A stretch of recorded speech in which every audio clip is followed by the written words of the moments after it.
vient parler à l'actualité. Les parents sont inquiets. C'est l'Agence de sécurité sanitaire qui a mis en garde contre les risques pour la santé des bébés que peuvent présenter certaines substances chimiques présentes dans des couches jetables. Sous 15 jours, on a appris que Bercy, ce matin, a exigé que ces substances soient éliminées. Qu'est-ce qui vous permet de dire ce matin qu'il n'y a pas de danger immédiat, tout de suite et grave ? Ce qui nous permet d'abord de préciser, permettez-moi de préciser que cette étude a été demandée par l'État suite aux révélations dans le magazine de consommateurs, justement pour faire la lumière, et rappeler également que les fabricants et les producteurs sont responsables de la sécurité aussi de leurs usagers et de consommateurs. Donc suite à cette inquiétude, cette étude a été lancée. Nous avons les résultats qui sont arrivés il y a quelques jours. On dit qu'il y a du glyphosate dedans ? C'est ce que sort l'État. Derrière, c'est ce que sort le rapport. Derrière, nous mettons, et dès ce matin, à l'heure où je vous parle, les producteurs et les industriels sont reçus à Bercy avec le ministre de la Transition écologique et Agnès Buzyn, ministre de la Solidarité et de la Santé, justement pour leur demander de pouvoir, d'ici 15 jours, sortir les premiers produits et pouvoir travailler, réfléchir à la mise en œuvre des recommandations des recommandations de l'ANSES, et ces recommandations seront suivies et imposées. Et quel danger pour les enfants, pour les bébés ? Actuellement, il n'y a pas de danger de mise en... Je dirais, il y a un effet de questionnement par rapport à la fabrication de ces produits. On voit bien que les produits avec lesquels sont fabriquées les couches peuvent poser des questions éventuelles sur la santé des enfants. Il n'y a pas de relation entre un risque avéré et un risque potentiel à ce jour. Cependant, au vu de la production et de la fabrication les méthodes de procédés, des interrogations se font, des recommandations sont posées par l'ANSES et l'État fera en sorte, et le travail est déjà entamé dès aujourd'hui, à ce que les fabricants répondent et puissent appliquer ces recommandations. Alors, on va parler du grand débat national. Il a commencé. Emmanuel Macron sera demain dans la Drôme à la rencontre de nouveaux maires. Les débats citoyens ont commencé un petit peu partout en France. Est-ce que vous avez déjà participé à un de ces débats, vous ? La semaine prochaine. D'accord.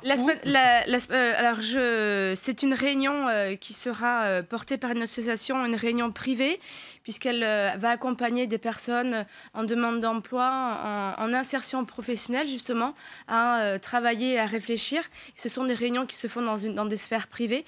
Et je me suis positionnée en disant j'y allais sans communication. Je respectais leur moment de travail privilégié et accompagné, que j'y viendrai de façon anonyme et qu'en fin de réunion, je me présenterai si j'en avais l'occasion et que j'expliquerai le pourquoi de ma venue et la façon dont je pouvais entendre ce qu'ils avaient à dire. Ce grand débat national est une démarche tout à fait inédite. Il y a quand même quelques questions clés qui restent en suspens, dont qu'est-ce qu'on va faire des résultats de ce qui sortira du chapeau ? Est-ce que vous, en tant que membre du gouvernement, vous pouvez nous garantir ou nous dire qu'il sera tenu compte de l'expression des Français à l'issue de ce débat et comment ? Concrètement, nous avons déjà un calendrier parlementaire qui, pour les mois suivants, ont des plages, je dirais, vides. Si on a des textes législatifs à porter, on pourra les inscrire. Nous avons un calendrier parlementaire qui le permettra. Et puis, concrètement, il y a aussi des mesures qui ne demandent pas du travail législatif. Et je pense notamment aux mesures que je suis en train de réfléchir et avec lesquelles j'ai commencé à travailler, puisque j'ai rencontré des femmes en famille monoparentale Gilets jaunes la semaine dernière, et sur lequel moi je vais attendre le résultat des débats bien évidemment et des propositions, mais on commence à réfléchir parce qu'on n'a pas attendu les Gilets jaunes pour travailler. Des mesures sont en train d'être appliquées, sont appliquées. On voit bien, et moi pour en avoir rencontré beaucoup de personnes issues du mouvement des Gilets jaunes, c'est une méconnaissance première parfois des mesures ou de ce que nous sommes en train de travailler. Donc c'est ce travail-là, et puis derrière sur des mesures très concrètes, spécifiques liées aux familles monoparentales. Alors, qu'est-ce que vous faites concrètement pour ces familles monoparentales ? Parce qu'on voit certes qu'en France, les inégalités n'augmentent pas, le taux de pauvreté n'augmente pas, mais les jeunes, les chômeurs et ces familles monoparentales sont plus touchés par la précarité et par la pauvreté. Concrètement, qu'est-ce que vous faites pour les aider ? Qu'est-ce que l'on fait aujourd'hui ? Dans le cadre de la stratégie de prévention de lutte contre la pauvreté, il y a plusieurs choses. Il y a d'abord la contractualisation avec les départements. Quand on dit contractualisation avec les départements, c'est un engagement de l'État qui apporte un soutien financier et qui est travaillé par département avec chaque département parce que vous n'avez pas les mêmes problématiques d'insertion professionnelle ou d'accompagnement à l'emploi que vous soyez sur un bassin minier ou dans la campagne girondine. Donc on adapte les propositions et les mesures qui seront financées par l'État en parallèle avec ceux des départements. Donc ça, c'est la mise en place du plan pauvreté annoncé en septembre. Et donc c'est concrètement, c'est l'accompagnement des bénéficiaires du RSA, comment est-ce qu'on peut mieux les accompagner vers l'emploi, la protection maternelle et infantile, l'aide sociale à l'enfance pour éviter toute sortie sèche à 18 ans et un jour de ces enfants qui sont placés, qui sont sous la responsabilité de l'État et des départements, de façon à pouvoir apporter une solution pérenne. Et puis enfin, ce sont aussi les appels à projets innovants qui permettent à chaque département de financer des actions spécifiques et innovantes dans le cadre de l'insertion professionnelle. J'ai une question à vous poser à propos d'une de vos collègues, la secrétaire d'État Marlène Schiappa, qui va co-présenter une émission de dialogue, on va dire, avec les Gilets jaunes. Vous auriez, vous, été présenter une émission de télévision avec Cyril Hanouna sur C8, vous ? C'est une émission sur laquelle il y a des Français. Ces Français-là n'ont peut-être pas la même information que ce qu'on peut avoir dans certains autres médias. Est-ce que c'est un bon moyen de communication ? Et vous, votre jugement là-dessus ? Je ne sais pas, je vous assure, je ne me suis absolument pas posé la question. Vous s'en gênez quand même, on vous sent gêné un peu. Non, parce que je ne sais, ça n'a jamais été fait. Donc, ça n'a jamais été fait. Je pense que c'est une bonne initiative de pouvoir l'essayer et puis on en tirera les conclusions. Et je pense que Marlène, en premier, verra derrière et nous aussi au sein du gouvernement si ça porte ses fruits. Vous savez, je crois qu'on cherche à communiquer au plus près des Français. Le grand débat en est une preuve et je crois qu'il ne faut pas se limiter non plus à des restrictions ou à des choses sur lesquelles on pourrait se dire « Ah non, c'est surtout pas là qu'il faut parler de politique ». On voit bien d'ailleurs que des Français disent « Mais pourquoi elle ne pourrait pas venir parler avec nous et pourquoi on ne pourrait pas entendre ce qu'elle a à dire ?» Alors, on va revenir sur le fond des mesures. Vous nous avez parlé du plan pauvreté. Parmi les mesures annoncées en décembre par Emmanuel Macron, il y a aussi l'augmentation de la prime d'activité et son élargissement à 1,2 million de ménages. Elle sera versée le 5 février, vous nous le confirmez. Est-ce que vous avez eu beaucoup de demandes depuis ces annonces d'Emmanuel Macron ?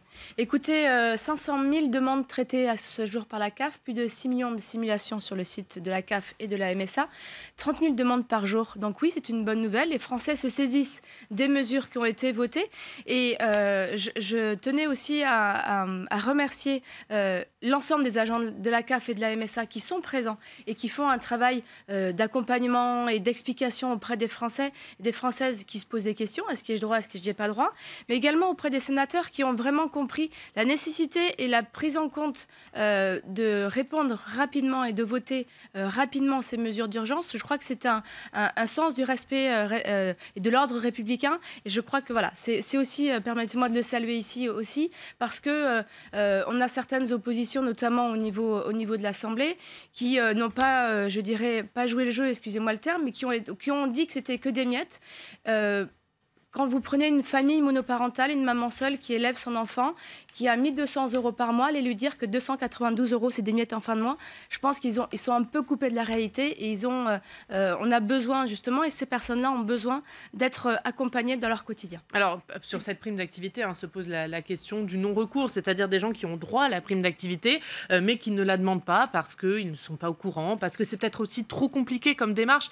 Comment vous pouvez faire, vous, pour que 100% des personnes qui ont droit à la prime d'activité désormais la touchent ? Alors, sur l'automaticité, nous sommes en train d'y travailler.